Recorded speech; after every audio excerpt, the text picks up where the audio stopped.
Today we're going to see how to connect the I2C LCD module to the Arduino Mega and how to display temperature and humidity using the DHT11 sensor. You may be asking yourself, why use an I2C interface or I2C? And for me, for this, it's about fewer wires. If you recall all the wires and the potentiometer and the resistors for the 602 LCD display, it was quite a bit. I didn't want to do that. So I got a bigger one, 20 by 4. And if you turn it over and look on the back, you'll see 4 pins here.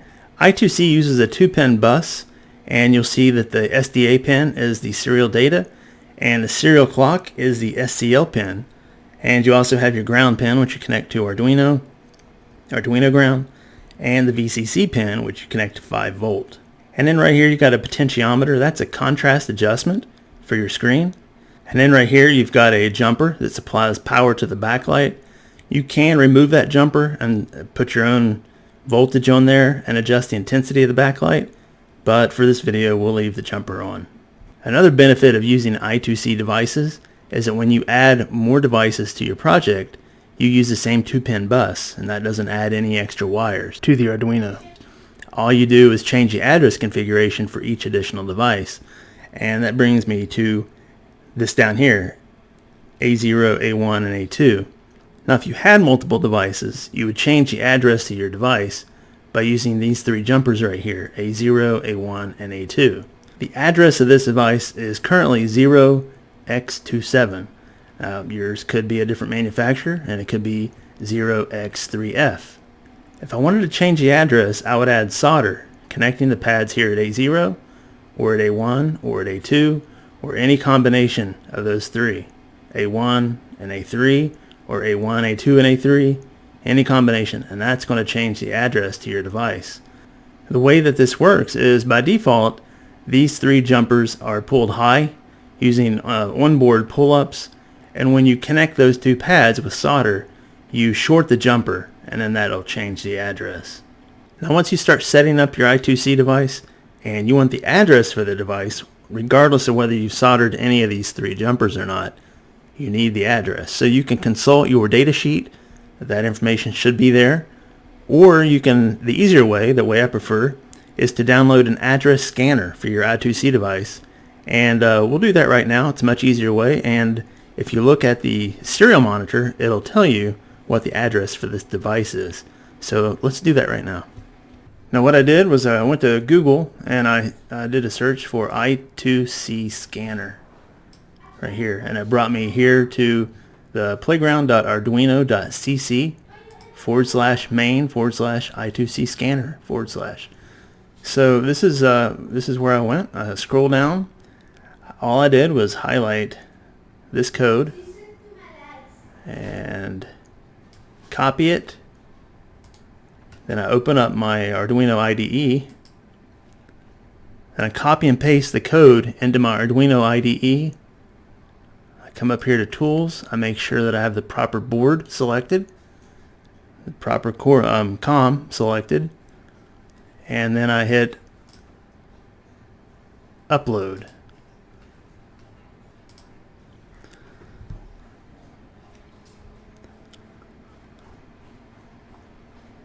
If you open up your serial monitor and it's not working, you may need to change your baud rate.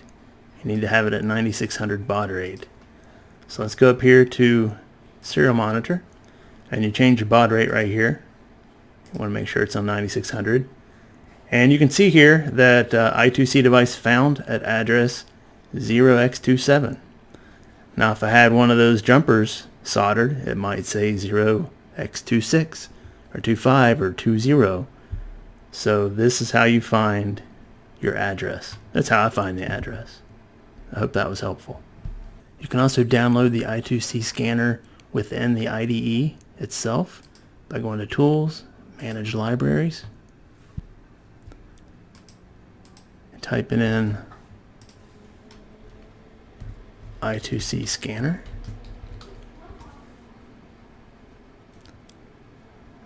I2C scanner, install. Sure, why not? Alright, once it's installed, close that out. Go up here to examples.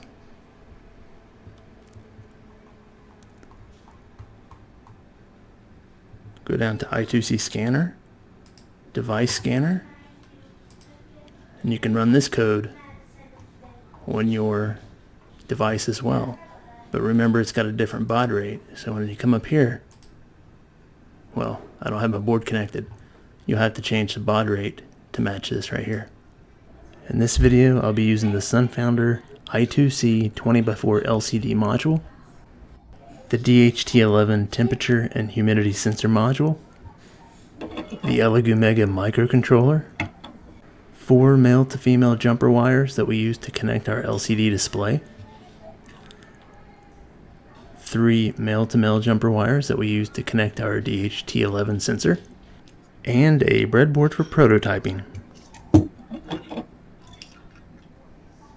The first thing we'll do is connect our DHT11 sensor by connecting the negative pin to ground on the Arduino, the out pin, which is the middle pin, to digital 8 on the Arduino, and the positive pin to 5 volt on the Arduino. The next thing we'll do is connect our LCD monitor using the I2C interface. We'll connect the ground pin of the monitor to the ground pin on the microcontroller. We will connect the VCC pin of the monitor to the 5 volt pin on the Arduino microcontroller.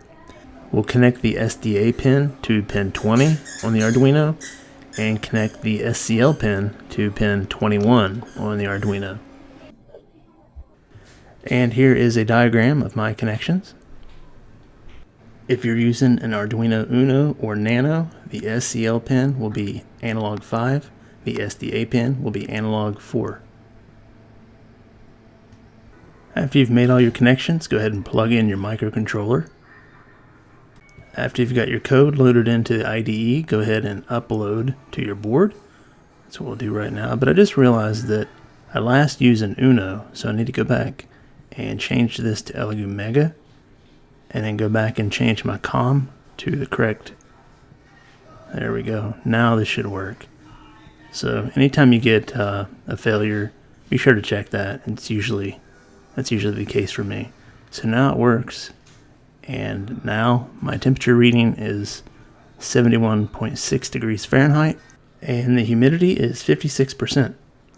There we go. I had to change the angle of the display here so that the camera could pick it up. But there it is, 57% humidity now. Here is the code that I used, and I used 3 different libraries. I used 2 for the I2C LCD display, and then the DHT is for the sensor. You may be able to do this without the wire.h library. I don't know, I just included it, so if you want to try it without, go ahead and give that a shot. But if it acts funny, just go ahead and add all 3. The data pin for the sensor is on pin 8, and don't forget to include your I2C address. I'm not going to talk through all the code. I will make this available to you on the Facebook page.